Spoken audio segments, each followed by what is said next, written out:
Halo, balik lagi sama gua di unboxing low budget. Di unboxing low budget hari ini, gua mau unboxing Cita Toilet rasa rumput laut. Penasaran?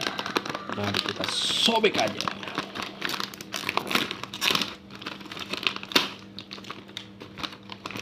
Nah, begini isinya.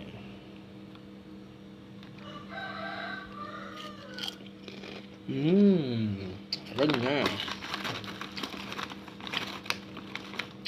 Dan ini tuh harganya 2.000. Dan itu worth it buat cemilan sehari-hari.